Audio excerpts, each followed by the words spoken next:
They did it! They finally did it!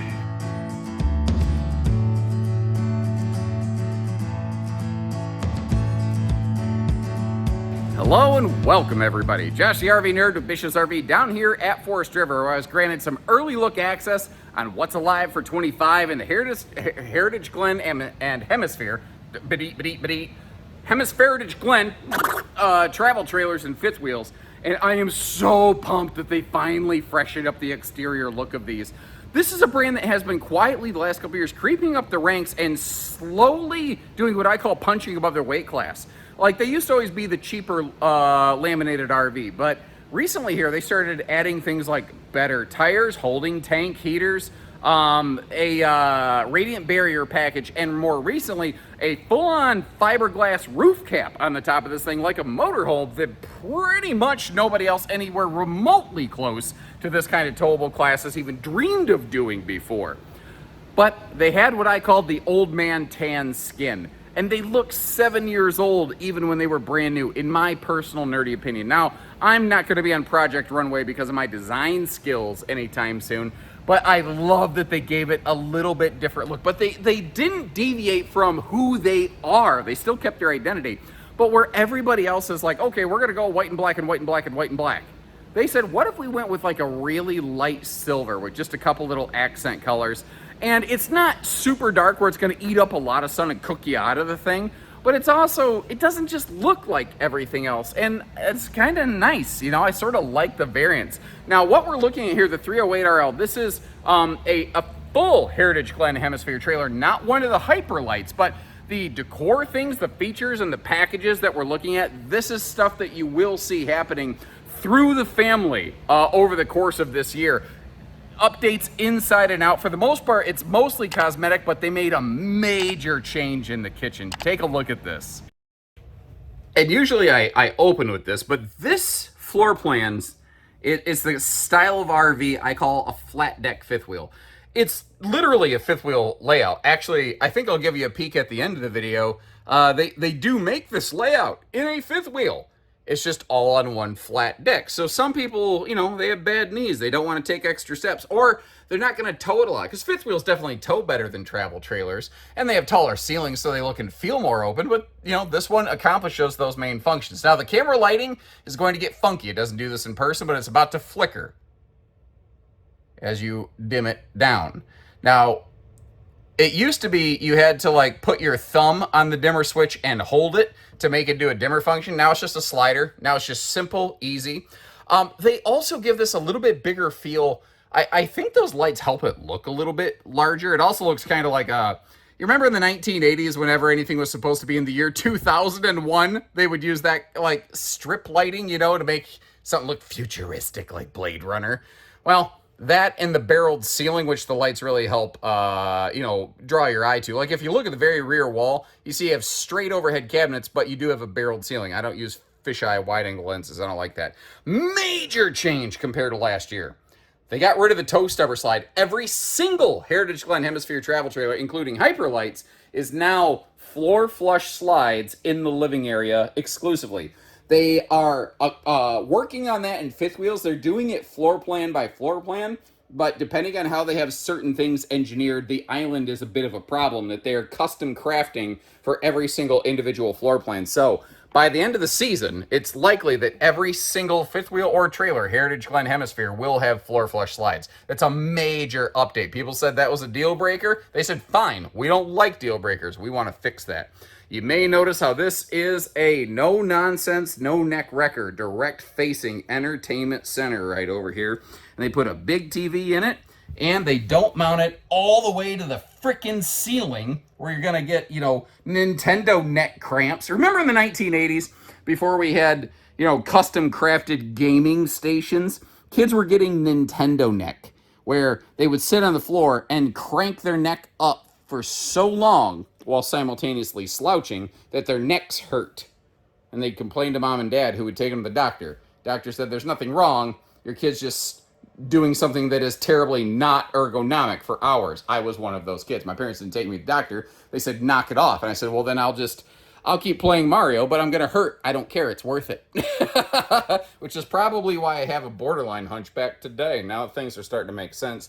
Great locations for this household or USB LS. That is nerd preferred content in my eyes because it means that you have full storage in those stands, but your outlets are very, very easy to reach. Last year they adopted the square flow windows, but if you look very carefully, you can see how they have like an all onyx black kind of midnight black wood treatment all the way around it now.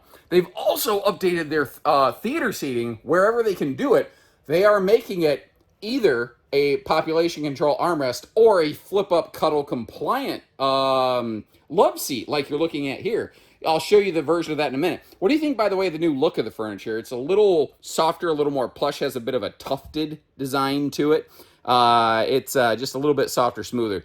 They've also updated their tables. So what they're calling their secondary surfaces will have this sort of maple look. And if you note, that is absolutely the definition of a no-knee knocker dinette. That table doesn't pivot. That table doesn't fold down. It would be awesome if it pivoted against the wall to make like a dinesque arrangement out that window. This one doesn't do that. So, you know, it is what it is. But they have no carpet, floor flush. Also, no floor heating vents. So this is very easy cleaning and pet friendly. And they're very good. If you noticed above the slides below the island, they're very good about indirect lighting, just helping fill those dark little negative corners. So there's nothing in the RV that ever feels really like awful and oppressive or anything like that. Nice like coffee maker, kitchen bar right over there. Now they didn't go symmetrical on the kitchen. The stovetop's all the way against the left side right by the entertainment center. There's a divider so you're not splattering grease on the TV. And it's very right-handy and an appliance friendly over there.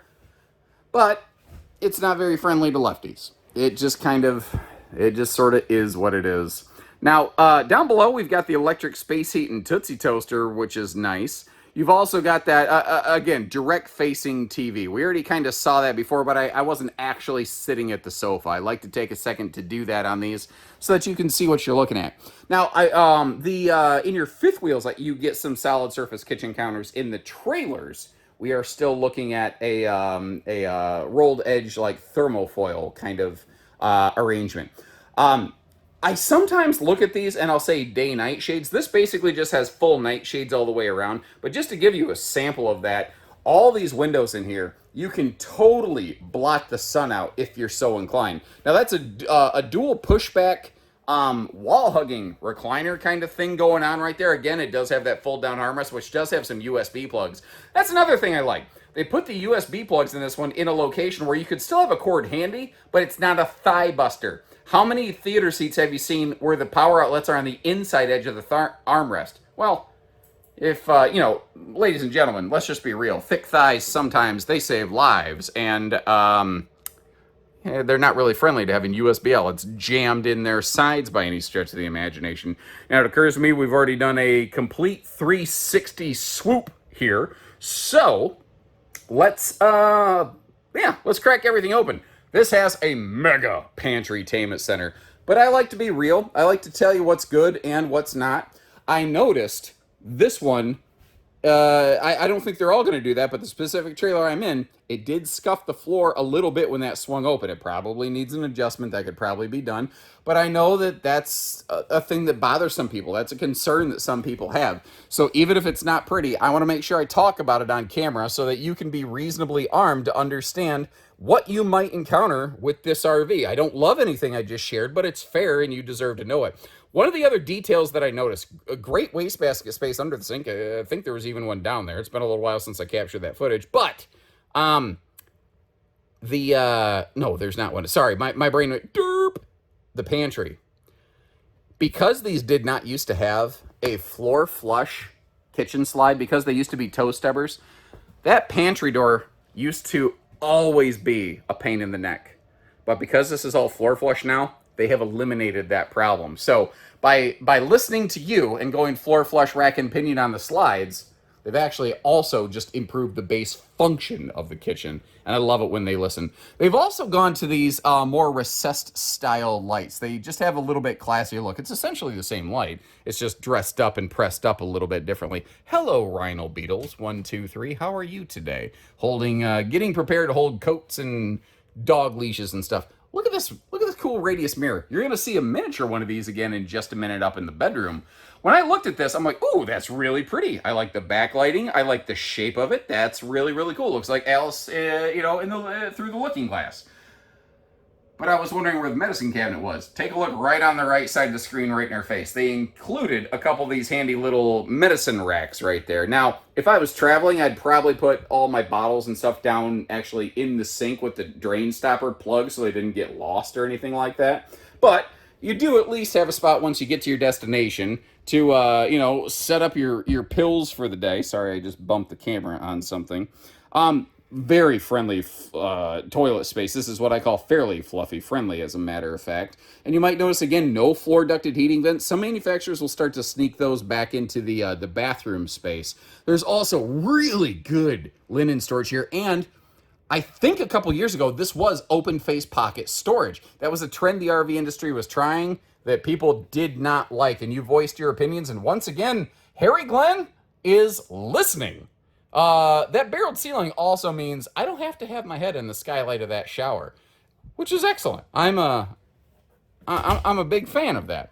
This is 50 amp. It is second air capable. If you get the second AC, it is non-ducted like you see here, but at least you can get a second air to help offset, because one air conditioner on a triple slide like this, no way that's going to be enough. What do you think of these new sliding wardrobe doors?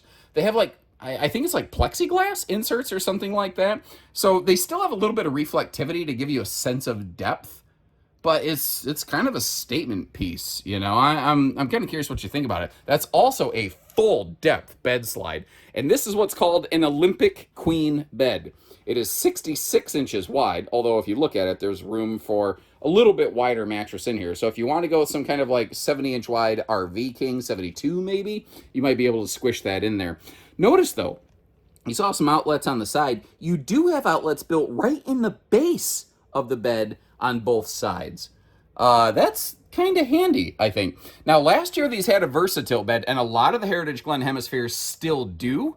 But if it's an east-west bed slide, they've decided there is already more than enough room in here. They don't need to add more money, and the opportunity for mechanical failure. They haven't had bad records on that VersaTilt thing, but it's another motor. It's more wiring. It's more opportunities for failure. They said if we don't need it, we're going to get rid of it. I did notice maybe it's because they got rid of the VersaTilt bed. The struts were not holding this mattress up the way they're supposed to. I had to wedge one of those wicker baskets into it. But the fact is, in theory, that bed is easy lift. Hopefully that's something that they put some eyeballs against. Up front, that big front closet, it is prepped and ready for either a combo or side-by-side. Not stackable, but side-by-side washer dryer. By going with a side-by-side design, it allows them to still maintain some closet space and a full front outside pass-through.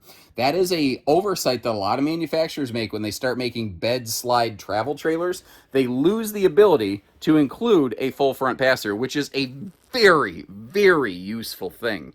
So if we lay back here on the bed, there are still TV hookups, like you see them up there at the ceiling. I wonder how hard it would be to ceiling mount a TV, because this does have wood truss rafters. You know, in theory, it has the structure to do that. But they've redesigned this. They made the dresser a little bit bigger, and then they gave us this little vanity station, similar to the bathroom, but I had a thought. What if they made that slightly wider and they made it a little bit deeper? Because if I get around the corner, if I remember right, there are some power outlets right there. USB, no, it's the lighting. That's not USB, it's just household plugs. But anyway, you could very easily make that a little bit of a laptop station. I think that that could be absolutely awesome, but that's just my nerdy thoughts. What are you thinking? And here's the road mode. And we're done. This big, deep super slide comes right up against the counter. I'm going to give them major credit, though. They made sure they put the converter panel where you can always reach it. But here's the thing to remember. This RV has those big fold-down stable steps. And something a lot of people don't think about while they're inside of an RV is those stable steps stick out further than the slide. So if you can open the steps to get into this RV, to access the control panel, you can open the door side super slide. And it's a rack and pinion slide, so even if you just want to open it halfway for some access, you could. Here's the rub, bub. Because they designed this kitchen to be destination functional, the door opens from the left side to the right side. These doors have reversible hinges, though. If travel access is important to you and you're willing to bump the door side slide, you could have the hinge flipped. They don't do it from the factory. We could do it at our store for you, or you could do it yourself if you're handy. It's a screwdriver. It's not hard. And you could be able to access it enough in transit. Now, that's totally up to you whether you consider that travel functional or not. Now, it's certainly not ideal, but it's something that you could do. And obviously, bathroom gets us straight in here. The bedroom, it's a rack and pinion slide, which means you should not get into this bed and lay in it in transit. Obviously, I didn't close it. It's still wide open, but I just wanted to give you that information there. It doesn't have proper support while it's fully closed. And as you can see here, we are parked inside a building today, in case you hadn't noticed through the windows. So we've got good looks at things like the center support beam that's keeping the roof above our heads currently. We are also parked right up against a couple other RVs, almost like an RV show. So I'm really not going to be able to get you over to the driver's poop side of the RV. One of the things I can tell you on this one, though, is it does have a single sewer outlet. So the kitchen, the bathroom, everything all kind of drain into the one location there. Very respectable, I think, front pass-through storage compartment. Aluminum framed, actually, sort of came as a little bit of a surprise to me. The extra power outlets in here, that is also very easy to miss and underappreciated feature, because that will, there's always something you can do with outlets on the outside of an RV, whether it's plug in a Bluetooth speaker or a bubble machine for a kid or something, they're always useful. Speaking of Bluetooth speakers, I'd rather use that than the speakers that are practically mounted on top of the fiberglass roof of this RV, but that's just my cynical 2 cents. That's just how I feel. Doesn't mean there's anything wrong with them. I just prefer them down low or non-existent whatsoever. As we have discussed, you can clearly see peeking up over the roof line the dual air conditioners on the USS Battleship Hemipshere right here. On the very back of it is also, you can barely see it, the optional 200-watt solar package you can get from the factory. That includes a 30-amp charge controller, by the way. If I'm not mistaken, the type of wiring they use, I think you could actually scale up to 500 watts of roof solar before you need to start changing out wiring. I know that's true on Impression. I think that's true on Hemisphere. There's so many RVs. I have a hard time keeping it all straight just from the hip. Spare tires belly mounted. And speaking of tires, well, before I get there, I'm sorry. Underbelly's enclosed, radiant barrier, forced air heated, holding tank heaters, bang, moving on. We got the drunken uncle leash latch right there. But speaking of tires, like I was trying to, the one that we're currently looking at is still running on Goodyear radials. They are changing though. They are changing to a Maxxis tire. What I've been advised is it has the same load rating, the same ply, and everything as those Goodyears. It's just like literally half the price. So changing the tires is part of what has allowed them to make some of the other updates, theoretically, at no loss of function or anything like that. Now take a look at the back of the blackout shades here. They actually have a radiant sun blocker right on them. So all these big windows, if you're camping in crazy direct sunlight, you can do a much better job of keeping the sun from baking you. And I want to teach you how to fish real quick. If we get down here below that new Forest River Shield logo, oh, my knees hurt, ow. If you look at the shackle between these, you can see on this one that that little blue sticker. This is running on a little bit different like chassis system and whatnot. This is a Norco chassis, and it's like a Z chassis, not an I-beam. It's a huck bolted assembly. It tends to be a little bit lighter. In my experience, RVs on this chassis seem to have fewer structural related issues, but I know it's a more expensive chassis. So that is a significant portion of the dollars and cents here. Again, the new fiberglass roof, you can see it kind of wrapping over the roof line right there, like a fifth wheel, or, well, not even a fifth wheel. The roof line is wrapping over the side like a fifth wheel, but the roof cap itself is fiberglass, like a motorhome. And I feel like that is something that's going to long-term help keep this thing from, tree branches chattering across the roof of it. I've seen create little pinhole leaks in people's campers over the years. I feel like this is something that's going to greatly reduce that possibility, if not borderline completely eliminate it. Now, like I said, We are a little too close over here for me to get you directly over to the sewer hookups. I literally can't squeeze my fat butt between them. And with my knees feeling like they are today, I don't think I'm gonna crawl under that slide either. Some days you feel like a nut and sometimes you don't. Almond Joy's got nuts, but mounds don't. And today, I'm a little bit of a mound. Okay, hold on. I'm gonna see, my camera's gonna get really weird. I'm literally gonna slide it, there we go, between the slides. That's your 60,000 BTU on-demand water heater. What you have going on here is 2 hookups, but all of your actual RV sewer is on 1 hookup. First of all, on the right-hand side is the kitchen and bathroom black and gray. What you're looking at in the front, no, hold on, there's 2 hookups. Okay, I'm sorry. I always have to read these. I get them mixed up sometimes. What we're looking at is the kitchen gray and the bathroom black on the right side. What we're looking at on the far side looks to be the bathroom gray and a direct dump outlet for the washer and dryer. It doesn't have, I don't think, a dedicated holding tank for the washer dryer. It just straight drains out. So if you're gonna run a washer dryer hookup on this, you absolutely better have on-site sewer, because there's just no way you're gonna handle all that gray water. Now here's another cool thing about this layout. Remember how I kept describing it as a flat deck fifth wheel? Well, what if you don't want it on a flat deck? Well, good news, they make that too. It's called the 325 RL Heritage Glen Hemipshere. And yeah, I'll get you some footage of that one too as soon as I can. So make sure you hit that subscribe button if you haven't and you want to see what else is in store. And until next time, take a look at the links in the video description for pricing and availability, whether you're curious or serious, anytime. And take care, stay safe, have fun, and happy camping, everyone.